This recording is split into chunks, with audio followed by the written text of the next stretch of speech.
Welcome back to News Geelong. We'll continue our football theme now, heading to Cardinia Park with the Geelong VFL team's Ben Radney. Ben, the Geelong VFL team just keep on winning. I think it's 10 wins in a row so far. Can you tell us about the last two, that huge margin over Williamstown and that thriller over Port Melbourne? Yeah, look, didn't play in the game against Port Melbourne on the weekend, but yeah, the boys are really just gelling together at the prime time of the year, really. The game against Williamstown kind of grinded them all day, and in the last quarter just ended up putting them away by a fair bit in the end, so happy days. Yeah. Well, you can't qualify for GFL finals with South Barwon, so how important is it to you personally just to get that spot? I mean, there were 5 non-AFL players that made the premiership team last year. Would it be the ultimate dream come true to maintain your position? Yeah, it would be unreal. Didn't play many games last year, and having played a few in the past, it's last year playing with South Barwon, it just made me really hungry. Especially over this pre-season, it's been good to play here all year, and I obviously want to be part of the final side, and hopefully I can offer something to the team. I love playing here. I enjoy playing with all the boys, and hopefully they can see a need for me going forward this year. Well, of those 5 non-AFL players to have played in the premiership last year at VFL level, one of them was your South Barwon teammate, Mark Corrigan. Could you tell us about what it's been like playing with him again this year, and also the fact he was named in the best players for the 7th week? That's a great effort. Oh, he's an absolute gun. He's an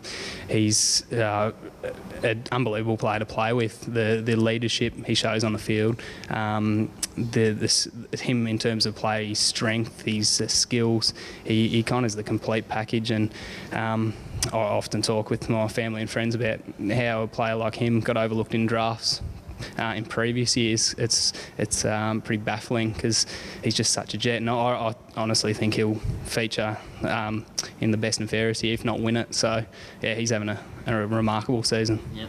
Well, before we hit the best and fairest, and I'm sure you'll be in the top 10 as well, before we hit the finals, there's one more game in the home and away season. Not as much of a challenge, no offence to the Bendigo opponents. Can you tell us about the game and what the boys want to get out of it? It's so important, I guess, last game before the finals. We don't take any opposition lightly, and I'm sure they're going to throw everything at us, and that's kind of been a theme all year. Sides are gearing themselves up to play us, but it's so important that we're playing with the right structures, with the right enthusiasm, that we're all up and about come finals time, and that everyone's playing their role. So it really is an important game this week, and for a few blokes to solidify their positions in the team. Thanks for that, Ben. You're always sport for choice at this end of the year when you're playing for either South Barwon or the Geelong VFL team. Well, we'll finish our segment as we do every week, returning back to Cardinia Park, talking with AFL head coach Chris Scott. Not that I know of. No.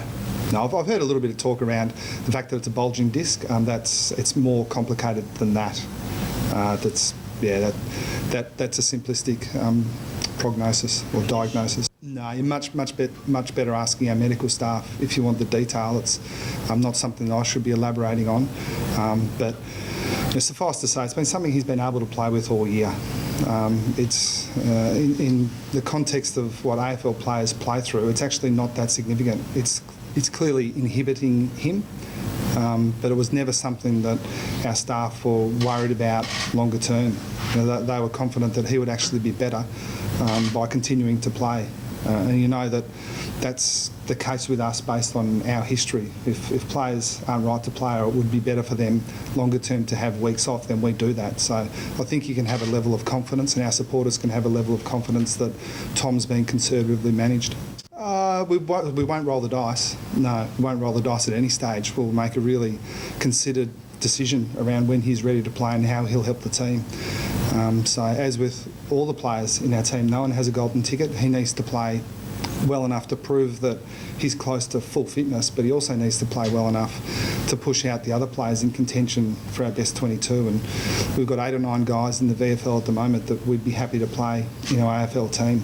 He's one of those. So We'd like him to play some AFL footy before the finals, but it's not a given, and it's still not a given this week.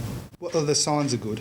It's very difficult as a coach to make an assessment of how every individual feels, and we'll know more once we see them train today. But I think I've mentioned to you guys before that I think the whole travel thing to Perth is a little bit overrated. You know, if you do it every second week, it has a cumulative effect, but when you do it once a year, especially given the thought that we put into managing our program, we don't think it will have any impact at all on how we train this week or how we play on the weekend. We certainly won't be using that trip as an excuse for poor performance. Potentially a little bit, but I mean, to be fair, most of what Joel does is driven by him.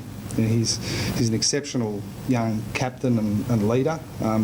He, along with our other senior players, identify where they'd like to improve, and the coaches have some input into that, and we try to coach the players to play to their strengths. But no, Joel's the one that should take the responsibility for that improvement in his game.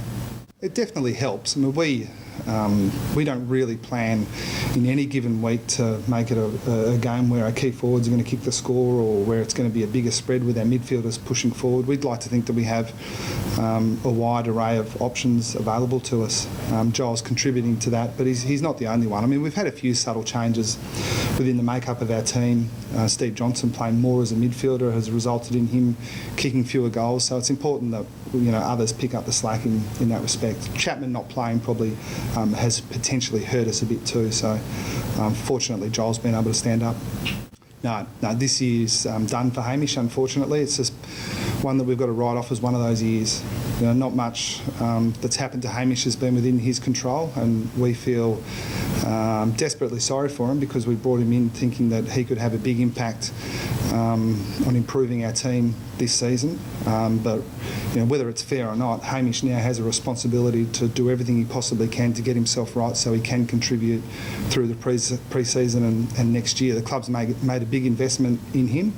We still stand by that investment, but through no fault of his own, Hamish has got to come back and do something extraordinary for the next couple of... It's important, but playing good footy and beating a really high quality opposition on the weekend's more important. I've heard some commentary around where finals could be played, who you're going to play. From our position, that's still a long way away. We won't be engaging in who we'd like to play or where we'd like to play them. We're just going to play the best footy we can, and we'll take on anyone, anywhere. Top four teams are probably all saying the same thing, and that probably gives you a fair indication that that's the right way to be thinking.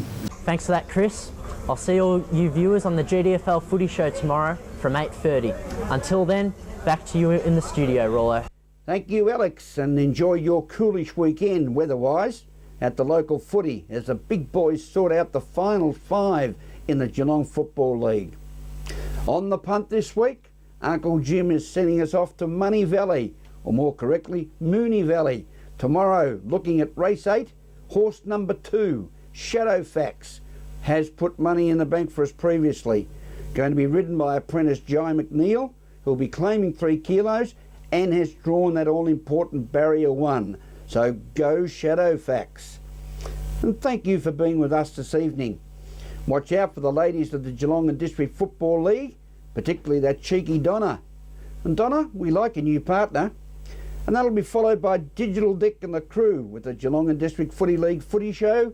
And yes, God willing, he will be returning to the small silver screen, the Little Insect Grubbications, on the lookout for a Werribee Central's win over Winchelsea Blues in the Geelong and District Football League elimination final on Sunday. It will be interesting.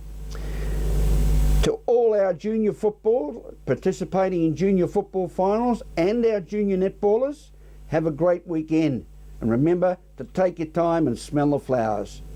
Enjoy your week, stay safe, and a very good night. Go Cats!